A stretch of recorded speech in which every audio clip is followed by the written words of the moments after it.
শেখ হাসিনা দেশ থেকে পালিয়ে যাওয়ার পর থেকে একের পর এক তার নানা কুকীর্তি বেরিয়ে আসছে। রাজনৈতিক ভিন্নমত পোষণকারীদেরকে দমন করতে আওয়ামী লীগ সরকারের সময়ে বহু মানুষকে গুম করা হয়েছে। যে গোপন কারাগারে গুম করা হতো সেই জায়গাটির ছদ্মনাম হল আয়নাঘর। শেখ হাসিনার আস্থাভাজন বাংলাদেশের সামরিক বাহিনীর গোয়েন্দা সংস্থার কিছু অসৎ অফিসার এই আয়নাঘর পরিচালনা করত। হ্যালো বন্ধুরা, আমি তাসলিম আফরিন আছি আপনাদের পাশে তথ্য ও বিশ্লেষণ নিয়ে। আশা করি ভিডিওটি আপনাদের ভালো লাগবে। বাংলাদেশের প্রতিরক্ষা বাহিনীর গোয়েন্দা সংস্থা ডিজিএফআই হিসেবে পরিচিত। অভিযোগ রয়েছে যে ডিজিএফআই এর কাউন্টার টেররিজম ইন্টেলিজেন্স ব্যুরো বা সিটিআইবি আয়নাঘর নামের পরিচিত কুখ্যাত কারাগার আয়নাঘরটি রক্ষণাবেক্ষণ করেন। 2022 সালে একটি স্বাধীন সংবাদ মাধ্যম নেত্র নিউজের একটি অনুসন্ধানী প্রতিবেদনে আয়নাঘরের বিষয়টি সবার সামনে উঠে আসে। সেখান থেকে দেশের মানুষ জানতে পারে যে বিভিন্ন সময়ে বলপূর্বক গুমের শিকার ব্যক্তিদেরকে আয়নাঘরে আটক করে নির্যাতন চালানো হতো। আয়নাঘরটি ঢাকা সেনানিবাসে অবস্থিত বলে ধারণা করা হয়।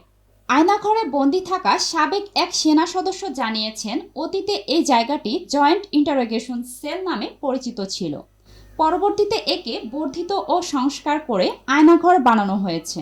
গুমের শিকার হওয়া বেশ কয়েকজন সাবেক সেনাবাহিনী কর্মকর্তা আয়নাঘরের অবস্থান প্রকাশ করেছেন। তারা জানিয়েছেন এই আয়নাঘরটি ডিজিএফআই এর অফিসের ঠিক পেছনেই অবস্থিত। এখানে কমপক্ষে 16টি কক্ষ রয়েছে, যার একটি কক্ষে 30 জনকে বন্দী করে রাখা যায়।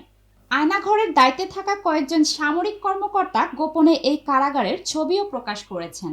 এইসব ছবি দেখলেই বোঝা যায় গোপন এই কারাগারে কোনো মানুষকে বন্দী করে রাখা কতটা অমানবিক। এখানে বহু লোককে বিনা বিচারে বছরের পর বছর, এমনকি যুগের পর যুগ আটকে রাখা হয়েছে।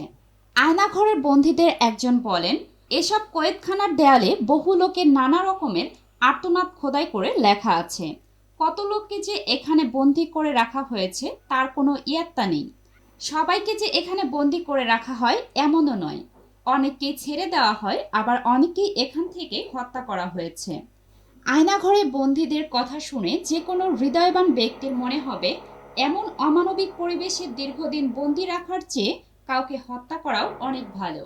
অভিযোগ রয়েছে ডিজিএফআই এর কিছু অসৎ কর্মকর্তা শেখ হাসিনা সরকারের কাছ থেকে অবৈধ রাজনৈতিক সুবিধা নেওয়ার জন্য এসব কর্মকাণ্ড করেছেন। ধন্যবাদ এতক্ষণ সাথে থাকার জন্য। এরকম আরও ভিডিও পেতে এসআরবি টিভি এর সাথেই থাকুন।